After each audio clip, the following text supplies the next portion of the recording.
Please leave a reaction, comment in the thread below, and feel free to reach out and PM or text me anytime. I'm always happy to help you out and pop in a little assist when needed. So thanks for those of you that are joining in. I don't always see you come across the screen. If I happen to miss you, hey, let me know you were there with a little shout or a hey. I appreciate that. I see someone popped in, but I don't know who it is.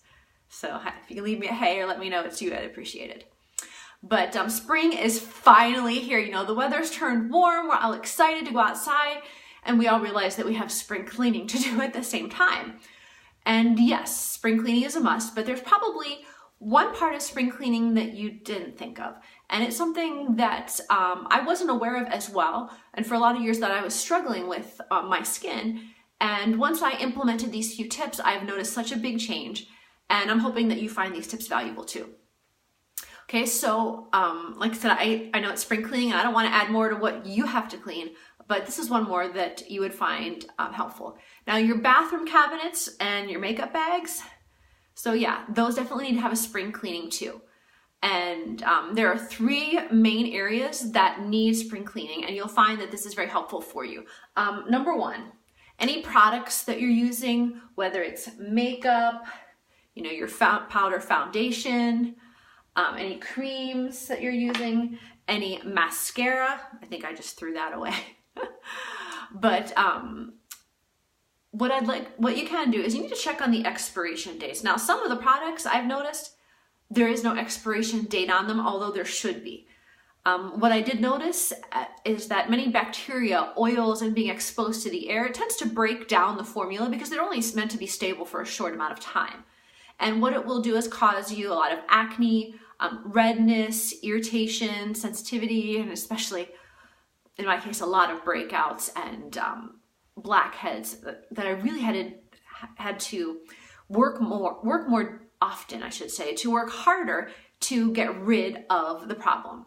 So for things like your mascara, if you have mascara, I can't find mine at the moment, I must have dropped it. But if you have mascara, and if you've seen my live video on mascara, if you haven't, it contains a lot of mascara tips. But basically your mascara, when you pull it open, you should hear a pop. And if you don't hear the pop, then you know that your mascara is definitely dried out and needs to be replaced. But mascara, it's recommended from both nurses and dermatology PAs that you throw it out after 3 months. And when it comes to like your eye pencils that you sharpen a lot, those last a little bit longer, up to 2 years. Any liquid eyeliners, if you happen to have any ones like this, unfortunately, those last about 3 months because again, they're constantly exposed to air and as well as the oils on your skin. Any eyeshadow creams, if you happen to have any of the creams like this, and I know it's my favorite color. I mean, those of you that know me, you know how much I love the color green and teal. But anything that's a liquid eyeshadow that's been exposed to air pretty often, unfortunately, creams like that only last about a year. If you happen to have a powder shadow, you know, that a lot of people apply, those last 2 years, which, you know, that's a pretty good shelf life.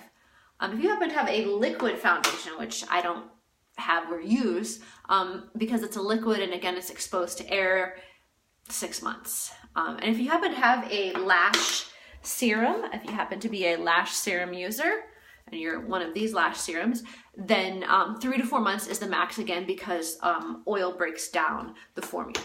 Oil and air break down the formulas. So again, if you're not sure and you really don't recall using them within the last year or two, it's always the best idea to throw them out.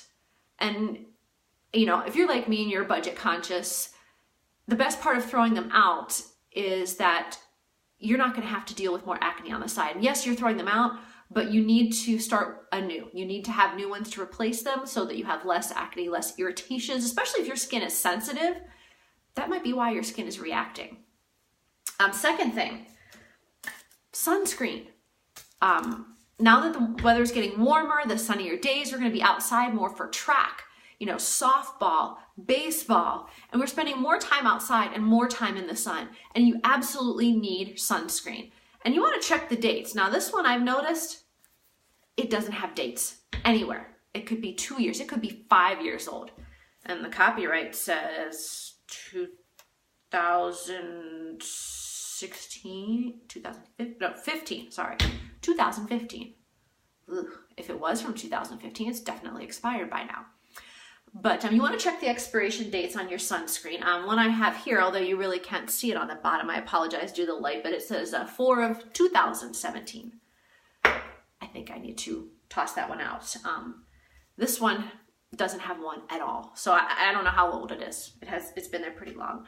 But if you want to look, many of them contain right along the top or right on the back side here, some on the bottom. But the expiration date, this is one of the few that I have that's 2008, 2019, so it's still pretty good. But you need to have sunscreen. And this is not just something that I talk about, it's something that is mentioned through the Skin Cancer Foundation, and they recommend that you replace your sunscreen every 2 years because sunscreen formulas are only designed to be stable for a maximum of 2 years. And what happens after that is the formula breaks down and you get no UV protection, you get burned. And you may also notice that some dark spots might start appearing on your face. And that was a big wake-up call for me that I needed to remember to check my sunscreen and make sure that it wasn't expired, because then I had to use products to fade and diminish those dark spots that kept appearing. And I've noticed that since I have replaced all my sunscreens and I make sure to apply it and make sure that they are not expired, I've noticed that all of those are disappearing quickly. So I'm happy about that. So I just want to spread that little tip to you so that you are making certain your sunscreens are not expired as well. Okay, and if you happen to need recommendations on sunscreens, depending on your skin type, whether it's sensitive, acne, anti-aging, you're welcome to reach out anytime and I'll be happy to pass along any recommendations from the Skin Cancer Foundation that would be helpful for you. Okay, so next page of notes. I apologize. But most of you know I can't function at all without them. Okay, the third thing that you need to spring clean: your brushes, curlers, and applicators. I mean, we all have tools like this. And yes, your tools definitely need to be spring clean too. I know a lot of people thinking, well, it's antibacterial, I don't need to clean it. No, that's false. It's antibacterial, which means it will fight off some of that, but they still need to be cleaned anyways. And if you were like me and not cleaning your brushes for maybe 3 to 4 years, you might notice that you're battling a lot of acne in the areas where you're using it, cystic acne, redness, irritation, constant irritation. So I noticed when I started cleaning them regularly that a lot of those problems kind of disappeared. So I do tend to clean my brushes a lot more often, even the kind of brushes that you use for your powder foundation. I don't know if you can see this one really well, but if you look in here, this one has not been cleaned. It's not something that I use anymore, but I keep this around to remind myself how gross it can get. But if you take a look at here, you can still see the product. This would be the powder foundation, and any oil from your skin, it's still in there. And so your brushes, if you're having to use brushes like this, especially ones that are going to be very close to your eyes and your lashes, you want to clean them once a week. Anything else closer, like eye combs, they would, as well as any eyeshadow brushes, about every 2 weeks. And if you happen to change eyeshadows pretty often, then you're going to have to clean those more often as well. And the reason you need to clean them is the bacteria, mascara, dirt, oil, all of that build up in there. And again, that keeps getting redeposited onto your skin and causing clogged pores and more problems. So how do you clean them? Okay, well, I'd like to give you just a few tips. And these are ones that I found that were really helpful for me, as well as pretty easy and fast. Because, busy moms, you don't have a lot of time. And if you only have 5 minutes, sometimes that's all you need. So what I normally use is micellar water, and I don't know how well you can see it, but it's a makeup remover, and it tends to, even for sensitive skin, it tends to remove it pretty quickly. And I usually soak some of the brushes in the micellar water at first to kind of loosen all of the makeup and dirt and oil and everything else that's kind of clumped in there. And it tends to loosen it pretty quick. And I let it swirl, I let the brush swirl around. Like I said, I don't have a bowl, but I let it swirl around in there, and I'll even press it down and scrub it in there with my finger. I really try to get that garbage out of there. Okay.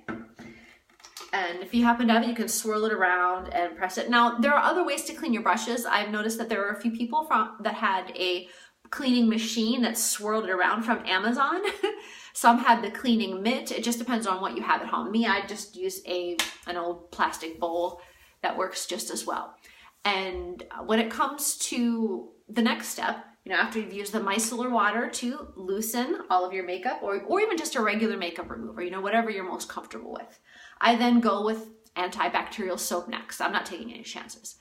And you can then Dawn, baby shampoo, your machine. You can swirl and scrub it basically until that brush rinses totally clean. And if you pull apart the bristles all the way into the middle, and if you can still see garbage on there, then it's really not very clean. It's rather gross. Unlike this one, which has been cleaned recently, you're not seeing any product in there. So that one is pretty clean in comparison. So what I've noticed, the key with these is once you've washed them and cleaned them, you don't want to stand them up like this to dry because you think that's easy. And unfortunately, that is not the case. With your brushes, if you have them dry standing upright like this, what will happen is it will loosen the glue that is holding the brushes together, and it will lessen the life of your brushes. They may fall apart sooner. So if you are drying the brushes, you want to allow them to sit on their side like this. And I didn't know that either, and I couldn't figure out why my brushes kept falling apart when I would clean them a few times. You live and learn. So I hope that that's helpful for you. Also, about 22% of people, this is a statistic Dermatology PA threw at me, 22% of people never clean their brushes. Oh, that's so gross. And 39% less than a month. And I have to admit, sometimes it's once a month, sometimes it's twice a month, sometimes it's 3 that I can get things cleaned. Also, another thing that you need to clean is your eyelash curler. That's right. So if you happen to use an eyelash curler, this also needs to be wiped off and cleaned. I usually use the makeup remover to make certain that there is no mascara on here, just to be on the safe side. And you may also clean it with rubbing alcohol because that will kill any germs as well as remove anything else. And one of the important areas you need to clean, if you can see the rubber thingy right here, this also needs to be wiped off. And when you are wiping it off, you also want to inspect it. Because I don't know how well you can see, but if you look, I think right here, you can see that this is separated. Oh, there it is. Can you see the crack? Love it, don't you? Well, what happens is when you have that crack in there, it's time to replace it. And if you don't replace it, your lashes might get stuck in that crack and then they get yanked out. So if you don't plan on feeling the pain of having your lashes pulled out behind you from your lash curler, it's really painful and you look lopsided. If you've seen my mascara video, then you kind of know that I've already been through that and I don't recommend it. So make sure that you are cleaning your curlers. Checks for rips and tears in the rubber thingy right here. And if you happen to need replacements, I know they do sell them at a lot of the stores like Walmart. So again, and you want to kill the germs and bacteria as well as remove the mascara or any other products that would cause damage to your lashes because they're pretty fragile. And you also want to make certain that you lessen your chance of eye infection, styes, redness, irritation, and especially if you have contact lenses like I do and highly sensitive eyes. So you have to be extremely, extremely proactive. Okay, so if you haven't sorry, if you haven't been spring cleaning your makeup and brushes and applicators, as well as your products, then you need to. You want to help your skin and your lashes stay healthier, reduce the likelihood of bacteria, reduce the likelihood of infection and irritation, acne, as well as get the maximum results and the value out of the products that you already have. So I hope that you have found these tips helpful. If you have, would you please leave me a reaction? Just let me know that they were helpful for you. Reaction or comment is greatly appreciated. And as always, please feel free to reach out anytime if you have questions. I'll pass on